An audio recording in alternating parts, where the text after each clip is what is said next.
이제 말씀으로 은혜를 나누는 새아침의 말씀 시간입니다. 오늘 이 시간은 경기도 시흥시 매화동에 있는 꿈나무 교회 이성배 목사의 말씀을 보내드립니다. 새 아침입니다. 애청자 여러분, 오늘 주일 새벽에도 하나님의 참된 복이 여러분들에게 임하시기를 간절히 축복합니다. 오늘은 언약 가진 요셉과 언약 없는 형들이라는 제목으로 말씀드리겠습니다. 먼저 하나님 말씀을 보겠습니다. 창세기 50장 15절부터 21절입니다.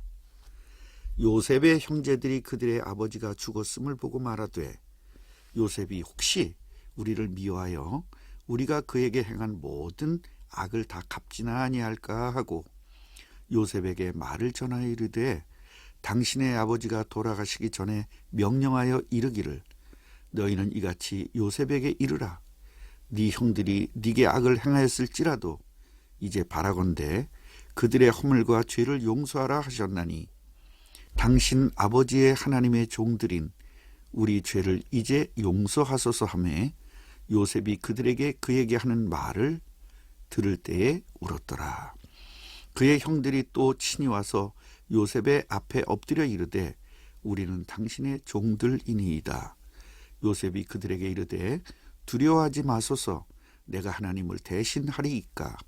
당신들은 나를 해하려 하였으나 하나님은 그것을 선으로 바꾸사 오늘과 같이 많은 백성의 생명을 구원하게 하시려 하셨나니 당신들은 두려워하지 마소서.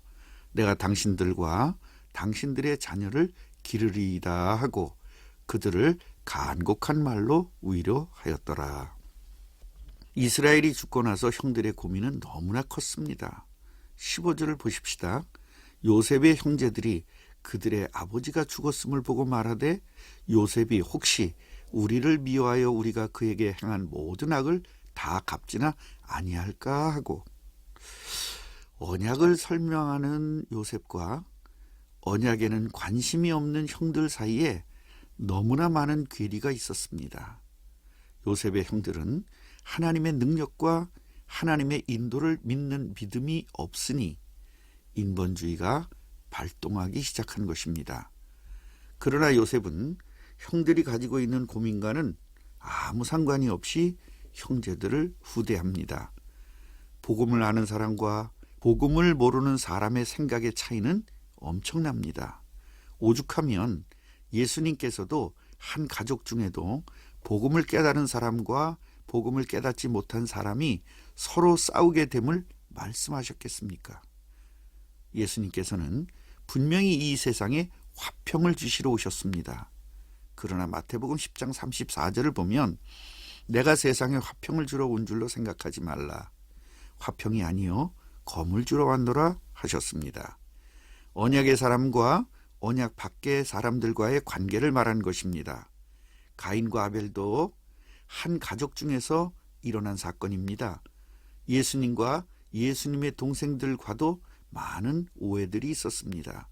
한 가정에서도 복음의 사람과 비복음의 사람은 서로 갈등하게 되어 있습니다. 그래서 우리는 가족들과 친지들과 친구들과 내 주위의 모든 사람들을 전도해야 하는 것입니다. 그분들이 전도되면 갈등은 완전히 끝이 나게 됩니다. 먼저 우리는 본문을 통해서 언약이 없는 형들의 고민을 생각해 보겠습니다. 언약이 없으면 고민이 됩니다. 걱정이 됩니다. 염려가 됩니다. 불안하고 초조하며 괴롭습니다. 형들이 아버지가 죽자 너무나 고민이 되기 시작합니다. 형들의 생각은 이런 겁니다. 우리에게 당한 요셉은 아버지가 살아계시기 때문에 우리에게 보복을 못했을 것이다. 그러나 아버지가 죽었으니 보복할 것이다. 그러니 우리가 요셉에게 이야기를 하자라는 것입니다. 언약이 없는 형들은 아직도 있지도 않은 문제, 아직 닥쳐오지도 않은 문제를 가지고 미리미리 고민합니다. 교회 내에서도요, 아직 오지도 않은 문제를 가지고 서로 다툼을 하는 분들을 보았습니다. 이럴 것이야, 저럴 것이야 하면서 미리 염려하고 고민하는 이유는 하나님의 일은 하나님께서 책임지시고 하나님께서 인도하시고 하나님께서 역사하심이 믿어지지 않기 때문입니다. 저는 이런 분들을 보면 화해를 시키기보다는 이들에게 참 믿음을 달라고 기도합니다. 믿음이 생기면 다 해결되는 일이기 때문입니다. 불안하고 초조한 형들은 요셉에게 이렇게 말을 전달합니다. 16절부터 18절을 보면요. 요셉에게 말을 전하여 이르되 당신의 아버지가 돌아가시기 전에 명령하여 이르기를 너희는 이같이 요셉에게 이르라. 네 형들이 네게 악을 행하였을지라도 이제 바라건대 그들의 허물과 죄를 용서하라 하셨나니 당신 아버지의 하나님의 종들인 우리 죄를 이제 용서하소서 하며 요셉이 그들이 그에게 하는 말을 들을 때에 울었더라. 그의 형들이 또 친히 와서 요셉의 앞에 엎드려 이르되 우리는 당신의 종들이니이다. 아버지의 당부를 요셉에게 전달하며 요셉의 앞에서도 엎드려서 우리들은 당신의 종입니다라고 고백할 정도로 불안하고 초조한 것입니다. 사랑하는 애청자 여러분, 혹시 지금 염려, 불안, 초조에 시달리고 계시지 않습니까? 말씀을 계속 들으시기 바랍니다. 오늘 말씀이 마치기 전에 여러분의 모든 염려와 불안, 초조, 걱정, 근심이 무너질 것입니다. 두 번째로 이렇게 불안한 형들과는 달리 언약을 가진 요셉의 마음을 살펴보겠습니다.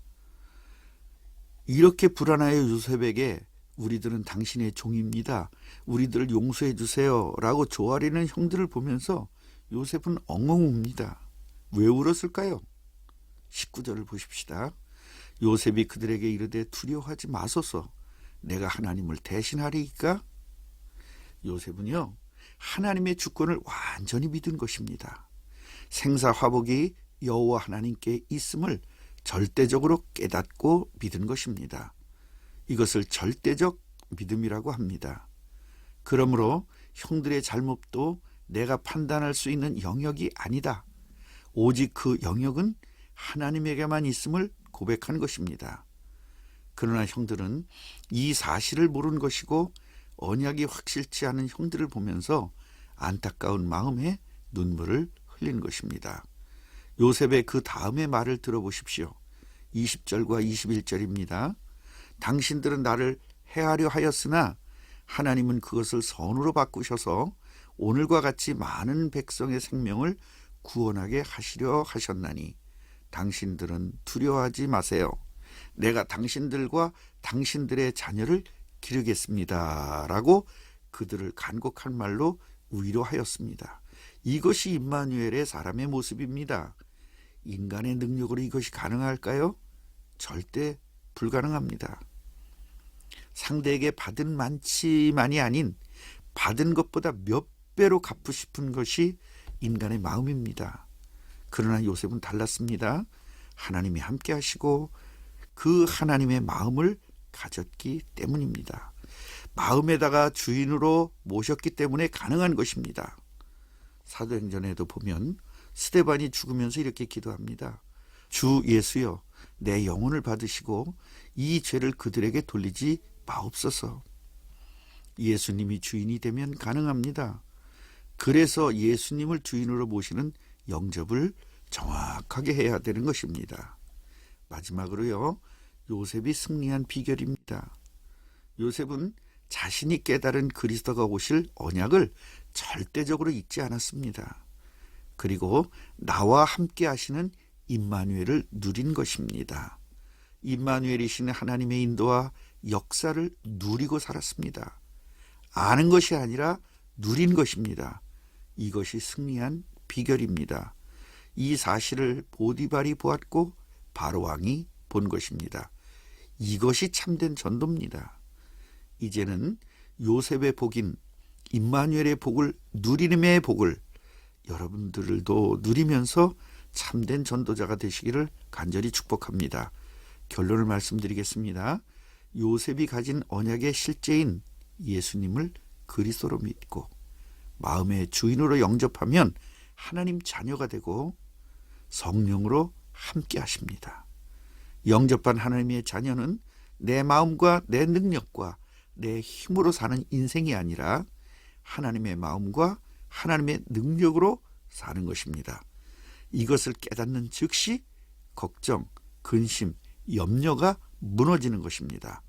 오늘도 영접의 복을 누리시는 모든 애청자 여러분들이 되시기를 간절히 축복합니다. 아멘. 새 아침의 말씀, 지금까지 경기도 시흥시 매화동에 있는 꿈나무 교회 이성배 목사의 말씀을 보내드렸습니다.